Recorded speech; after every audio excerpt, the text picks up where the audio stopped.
Hello YouTube, it's Rom from Ramen Noodles TCG, and today I played at an Edison format tournament. I played in the a memorial tournament for the late Darren Villanueva. He is a valued member of the Delaware Yu-Gi-Oh scene, who tragically passed last year. And yeah, a memorial was held for him. So I played in this event. I didn't know him that well, but I respected Darren for his skill and dedication to the game of Yu-Gi-Oh! Rest in peace, Darren. So I played Gigavise, and I won first place. Before we begin, I want to shout out the Flock. These are the tokens that I used for the fluff tokens. I have a nice full lineup of sheep tokens here, and the little mini sheep token. Yeah, bringing out the Flock. I felt very motivated, very invigorated when I got to, unleash the Flock. Very nice here. I'm going to profile my list now. Starting off with the monsters, we have, for the plants, we have 2 copies of Lone Fire Blossom. This is your starter. It is semi-limited because it is broken. Dandelion is also semi-limited, and it's banned in the current format because it spawns 2 tokens. These tokens are great for extension. They pair really nicely with a lot of our extenders, which I'll talk about later. Some people play 1 Dandelion because it's quote-unquote not good after turn 1. I don't agree with that. I think Dandelion is really good at all stages of the game, and there's a few combo lines that actually do go through both Dandelion on turn 1, which you do need the second one for. I am playing 2 copies of Giga Plants. Obviously not semi-limited. This is just a brick, but you need to play it. So this is the main card of the deck. This is the Giga in Gigavise. So essentially you equip this with Supervise, and then you summon back a Lone Fire Blossom, and then you activate the Lone Fire Blossom. And then you try to do as many Giga Plant activations as you can. And you make a bunch of synchros. This is this basically plays like a modern combo deck. For our tuners, I am playing 1 copy of Nettles and 1 copy of Copy Plant. So Copy Plant is like the main tuner here. It copies the level of a plant on your field, which is really useful. Usually you copy level 3 to copy Lone Fire Blossom. You can also copy Gigaplant. There's some lines where you go copy plant, copy the level of Gigaplant, and then you sync this off with one of the fluff tokens to make Power Tool Dragon. Some people play multiple copy plant. This is definitely valid. I haven't tried 2 copy plant.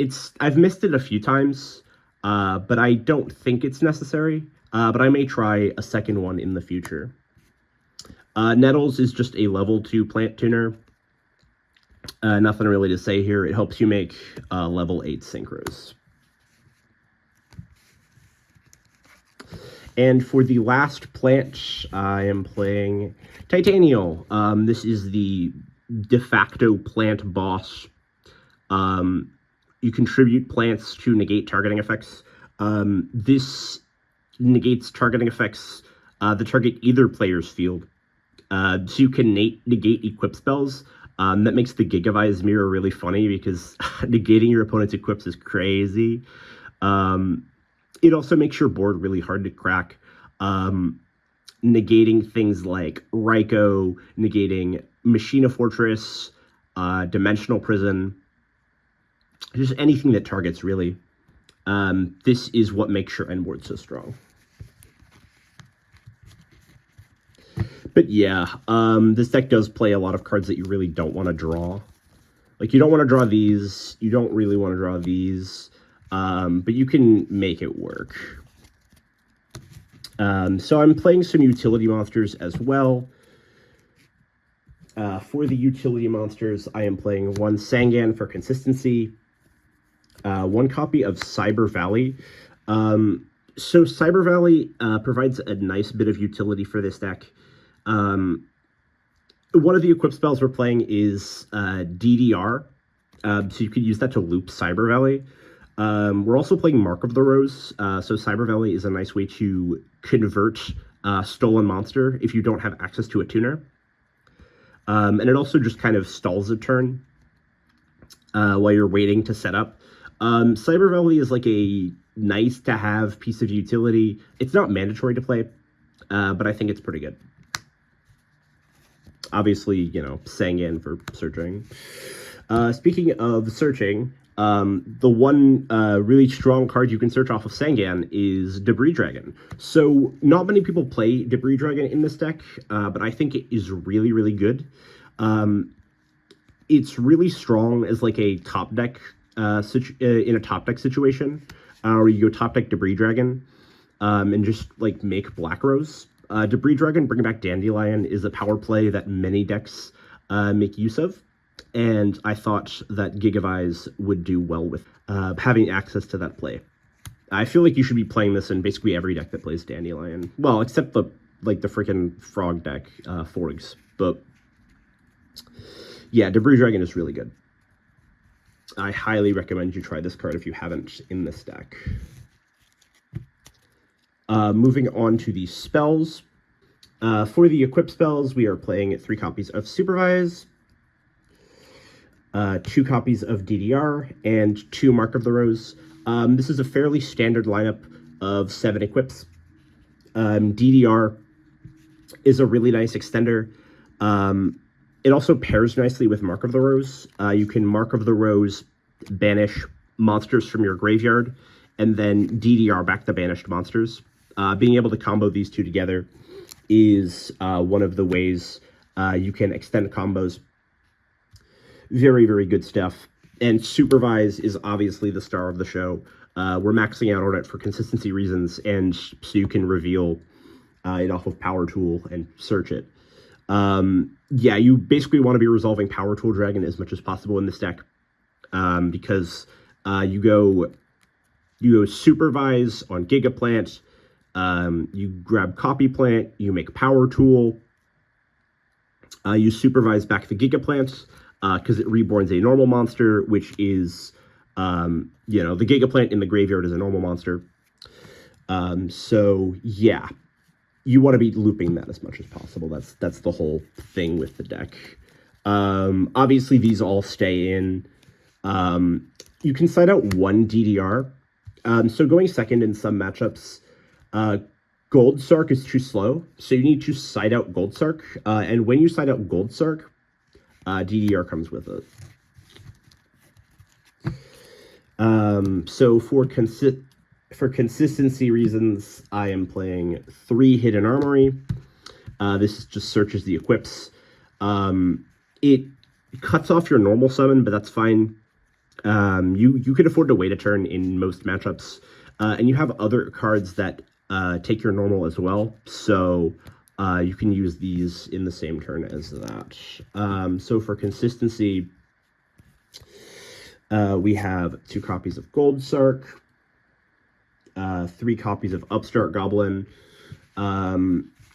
It's a 40-card deck. We want to make it a 37-card deck, so we're playing Upstarts. Gold Sark is really good in this deck. Not only does it pair with DDR, but just general consistency purposes. You can grab like a Lone Fire Blossom, whatever extender you need, Heavy Storm, Trunade, just whatever you need, really. Good for consistency. Not good going second, so you take it out in a lot of matchups, but yeah, Gold Sark is good. Moving on to the extenders. Now, for the real stars of the show here, we have some phenomenal extenders. We have the actual best card in the deck, Foolish Burial. So Foolish Burial was broken. You send Dandelion, spawn 2 tokens, and then you just kind of combo to your heart's desire.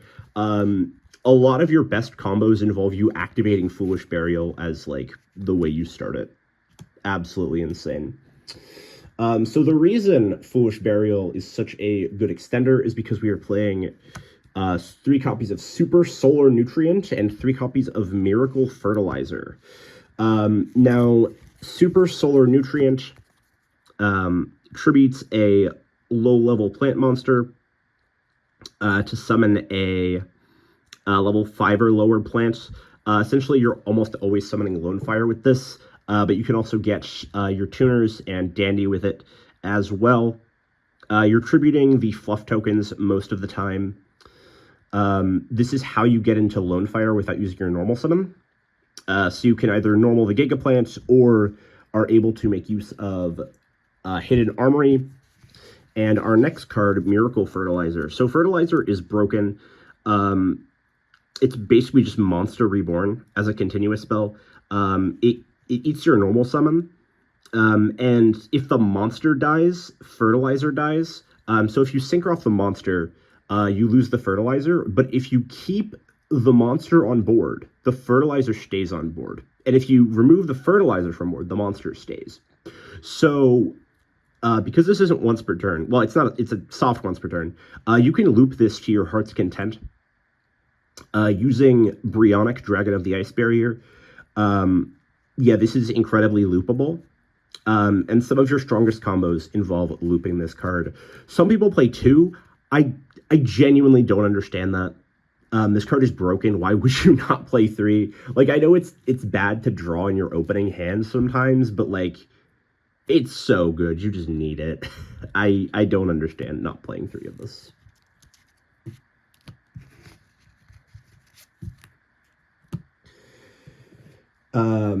We have Giant Trunade and Heavy Storm. So Heavy Storm and Giant Trunade are just backer removal. We don't have space for MST in the main, so we're just playing these 2. Giant Trunade is also a combo extender. So in matchups where you don't need backer removal, you can take out the Heavy Storm, but you keep the Giant Trunade in. You use Giant Trunade to bounce things like Miracle Fertilizer and Supervise to reset their effects. If you bounce Supervise and then re-equip it, you can use the Giga Plant again. Yeah, that's a really broken interaction. One time I went Giant Trunade, bounced 2 Miracle Fertilizer, and it was, like, ridiculous. I just kind of exploded my opponent. You kind of do that in this deck. You just vomit out a bunch of synchros and kill your opponent. It's incredible. If you're used to current format Yu-Gi-Oh!, it feels pretty good. If you're used to Edison, you probably won't like this deck. Yeah. On to the last 4 cards in my main deck. I have some traps. I'm playing 2 copies of Phoenix Wing Wind Blast, 1 Torrential Tribute, and 1 Mirror Force. So Torrential and Mirror Force are just like power traps that back up the board here. You can kind of crack boards going second with Torrential. Obviously, you know, you set it and, like, on your next turn, you go, like, Lone Fire, Prio, Chainlink to Torrential. It's a pretty cool interaction. Yeah, these are just, like, good back rows. Wind Blast is super versatile. You're able to discard Dandelion, and you are able to essentially set your opponent back a turn. This is another way to clear back row to make way for your powerful combo lines.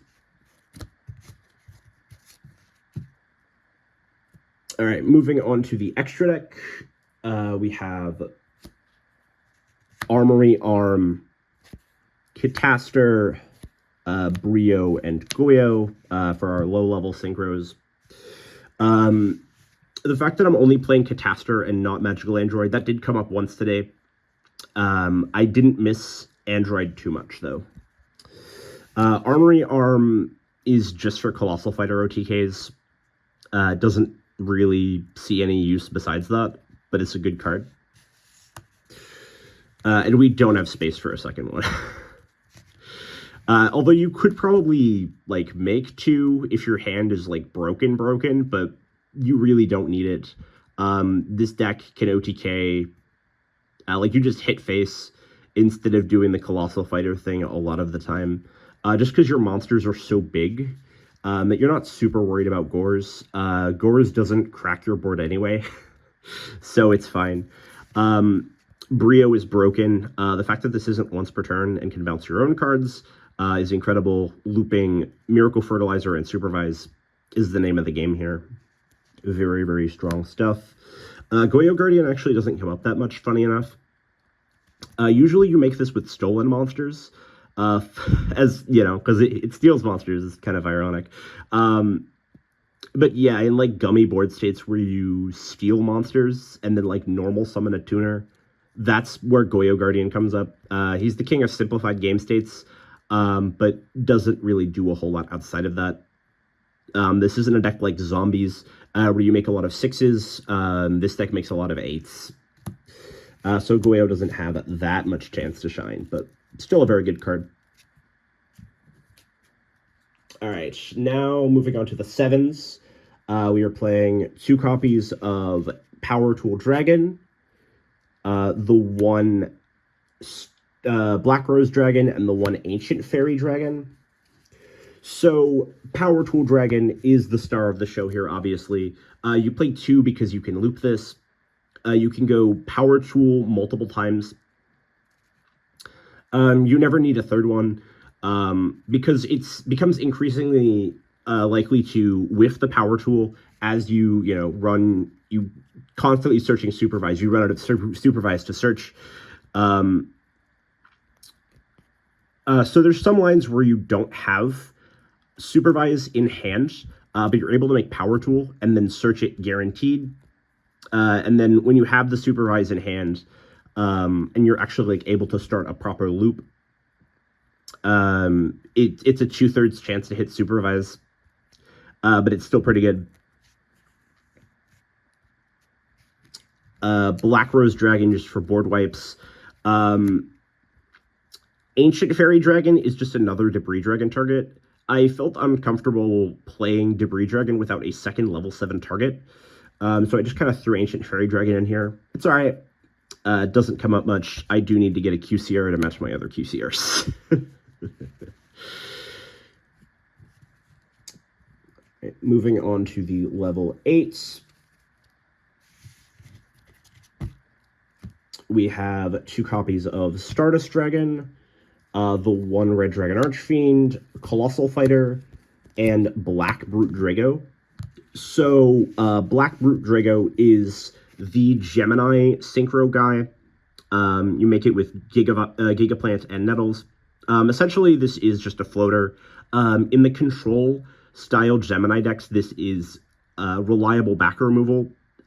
We aren't able to use that effect super well because we only have the 2 Gemini monsters, just the double Gigaplant. So you basically just play this guy as a floater.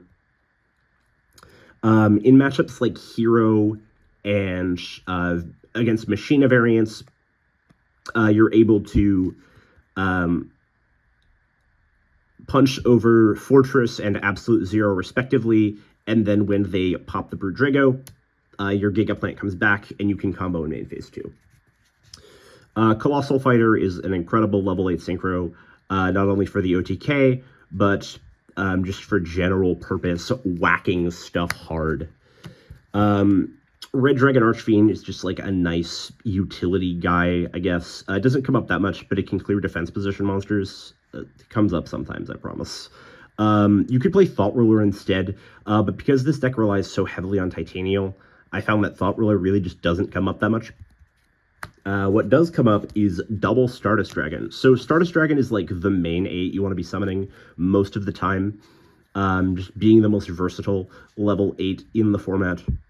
Just being able to protect yourself from back row like Bottomless, Torrential, you name it really. Stardust has your back. A lot of times when you're not able to go full combo because you get interrupted by things, you're able to take it slow and play essentially Stardust Dragon control.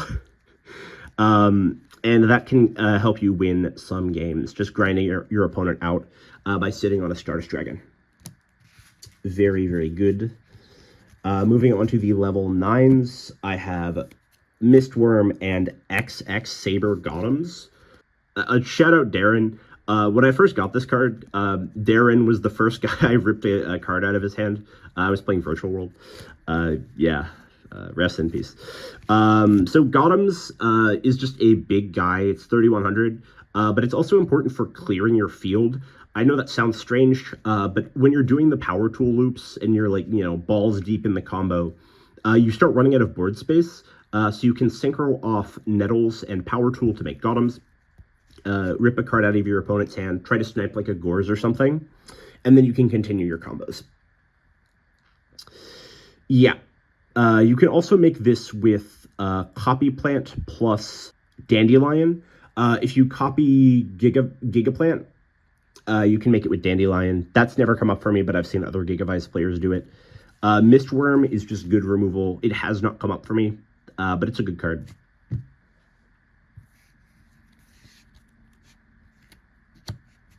I'm not playing Chimera Tech because I just don't have space, frankly. Maybe the one flex slot is the Ancient Fairy Dragon. Especially if you're not playing Debris Dragon, you obviously shouldn't be playing Ancient Fairy. But I like Debris Dragon. I think it's a very good card. Okay, so for the side deck, I have some fairly standard stuff for Gigavise. I am playing 2 copies of Breaker the Magical Warrior. This is just removal. He's a big guy. He outs Floodgates. Very, very versatile. I'm only playing 2. Some people like 3. I just can't find space for 3, quite frankly. I'm playing Crow. This is for frogs. And Vayu. But it doesn't come up super often against Vayu, because like you need space to side and back removal to clear Floodgates. But I mean, Crow is pretty versatile. I'm playing some back removal to out Floodgates. I'm playing MST and Twister. Twister is a nice tech card, I think, because Mystical Space Typhoon is limited. And instead of standard back row, the main threat to us is Floodgates, like Royal Oppression. I guess Imperial Iron Wall can kind of be an issue with like combos involving Mark of the Rose. Necro Valley is weird to play under, although you can Gigaplant under Necro Valley because Necro Valley is terrible in 2010. But regardless, we want to beat Floodgates, so that's why I'm playing Twister instead of something like Dust Tornado. You don't have to play Twister, but I think it is solid. This, however, is mandatory Lightning Vortex. This clears problematic Floodgate monsters like Fossil Dyna. It clears the Duplock, Vanity's Fiend, you name it. Lightning Vortex has your back. Christia's, a big problem. So we need the removal here from the Lightning Vortex. I'm playing Autonomous Action Unit. This is a nice extender for going second scenarios. It's also really good in the Gigavise mirror. I didn't face any Gigavise today. I actually didn't side this in at all. I found that my siding patterns just weren't really conducive to playing this card in non-mirror matches. I'm playing Gores. Gores in the side is really, really strong. So I bring this in going second mostly. Going first, I just want a combo. But going second, it's hard to resolve a combo through interaction. So Gores can help me bridge that gap in terms of forcing out some removal so I can try to make a combo play. Especially under Royal Oppression, because Gores activates in the damage step, it cannot be negated by Royal Oppression. So that's pretty good. Mostly just a going second card, but a good card nonetheless. Shout out to Jake for letting me borrow this Consecrated Light. This is for Blackwings. Yeah, you just kind of use this against Blackwings to stop them from summoning. It's a good card. Did not comp today. I just never drew it. I'm also playing Royal Decree, trap decks, like heavy back row. You can't combo through heavy back row, so we have a Royal Decree to negate those pesky trap cards. I am playing Light Imprisoning Mirror. Lightsworn is everywhere, so I'm playing this card. This was like a last-minute inclusion, but it did its job pretty well. I'm also playing Solemn Judgment. So Solemn Judgment was originally a main deck card, but when I added the Debris Dragon, I didn't want to cut Upstart or anything else for it, so I just moved the Judgment to the side. This feels good. You just kind of put it in going first. If you put it in going second, you run into issues where, I mean, obviously the negate is good, but if you're paying half your life points going second, if your hand isn't godlike, you'll often have to take some hits. And if you Solemn Judgment, you're putting yourself at a dangerously low life total and are vulnerable to just dying. Yeah, so Judgment, I think, is a side deck card for going first, much like it is in the present-day format. So some cards I'm not playing. UFO Turtle is something that I would actually definitely consider playing, just for more consistency. Some people like siding the UFO Turtle. UFO Turtle is essentially just more copies of Lonefire. It got to the point where in some matchups I was just normal summoning Sangan and then just kamikazing into an opponent's monster just to search Lonefire. So I feel like, UFO Turtle does that job a lot better. And also just setting it is probably a lot better of a set in some situations than Sangan. So I might definitely consider adding that to the deck. I wouldn't cut Sangan for it, but I would probably just add it as like a nice one of in the main deck, maybe over the Cyber Valley, maybe over the Debris Dragon. Yeah, I could definitely see playing that card. Astute viewers may notice the lack of Trap Dust Shoot. I just couldn't find space for it. I'd rather play high impact back row like Wind Blast and Mirror Force. Dust Shoot is really good, but this deck operates on a completely different axis than the rest of the format. You really just want to see your combo pieces. So, I mean, I guess you could side the Dust Shoot, but I don't know. It just didn't vibe with me. I hope you guys enjoyed this deck profile. If you did, I'd appreciate a like, and consider subscribing to the channel for more Yu-Gi-Oh content. Have a great day.